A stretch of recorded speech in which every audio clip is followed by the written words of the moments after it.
When a critical service fails, regulators won't read your slide decks. They'll read your contracts. Under DORA, resilience is negotiated line by line. In this module, you'll see how precise clauses can mean the difference between a controlled disruption and a regulatory disaster. For years, ICT contracts in finance were mostly commercial instruments.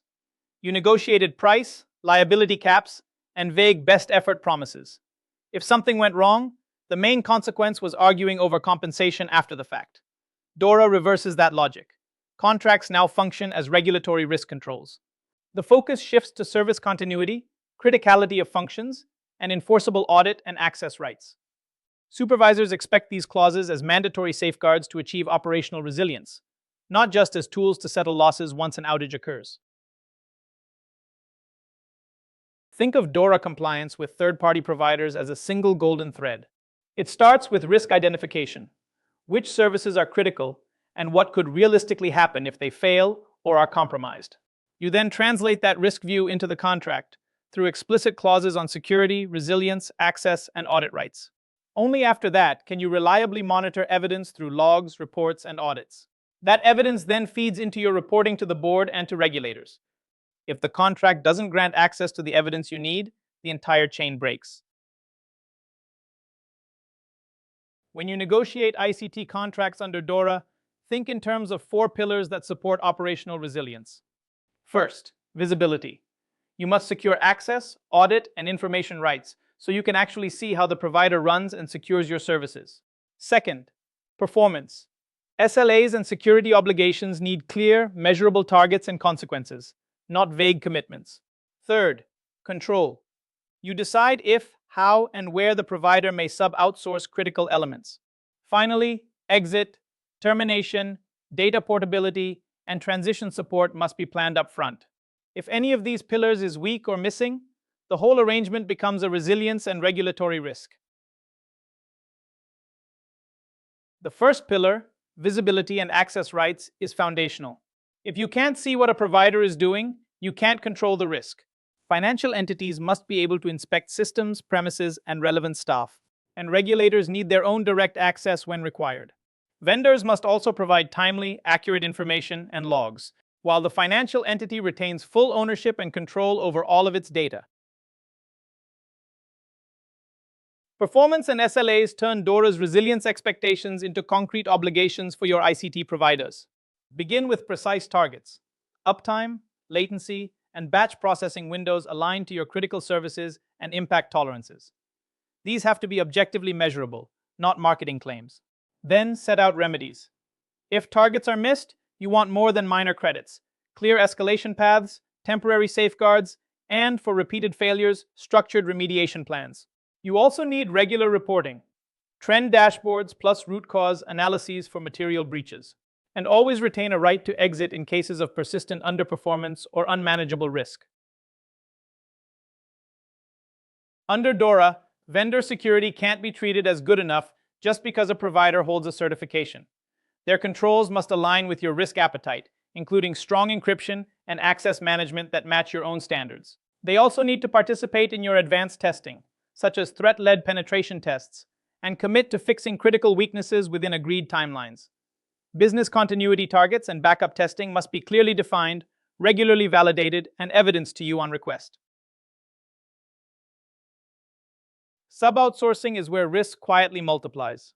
Under DORA, you can't manage only your direct vendor and ignore who they rely on.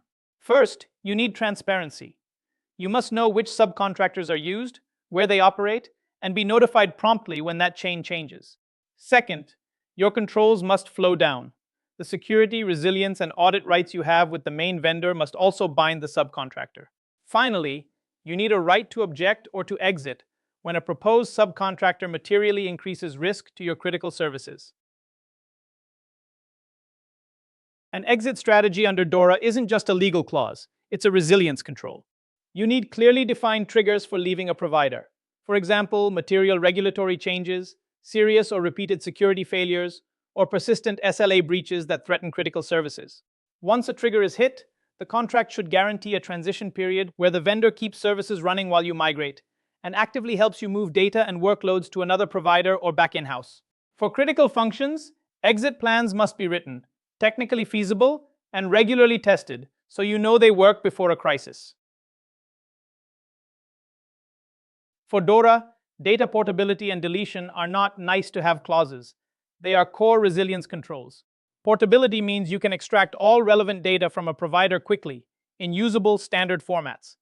That's what enables you to switch vendors, execute an exit plan, or run in parallel during migration without losing audit trails or incident evidence. Secure deletion closes the loop. After exit, you need proof that the provider and its subcontractors have wiped your data, including backups, according to defined standards. Without both portability and deletion, you are effectively locked in and exposed. Under DORA, some ICT providers are so important that they come under direct EU oversight. A lead overseer can request information, run inspections, and demand corrective actions, and your contracts must permit this access. But even if your cloud or other provider is designated as critical, you remain fully responsible for resilience and compliance. Accountability cannot be outsourced. To make DORA contractual compliance manageable, treat it as a structured remediation program. Start by comparing all existing ICT contracts to Article 30 requirements and documenting specific gaps, not just high-level concerns. Then, prioritize work based on critical or important functions, major providers, and contracts that come up for renewal soon. Next, embed the updated clause set into your standard templates and procurement playbooks, so every new deal is by default DORA-aligned. Finally, systematically negotiate addendums with key vendors, track progress centrally, and link each contract to its risk owner. Under DORA, ICT contracts can't be sign and forget. Treat each one as a living document managed over its full life cycle. Set up joint forums with the provider, regular steering or risk committees, where you review performance, incidents, plan changes, and emerging risks together.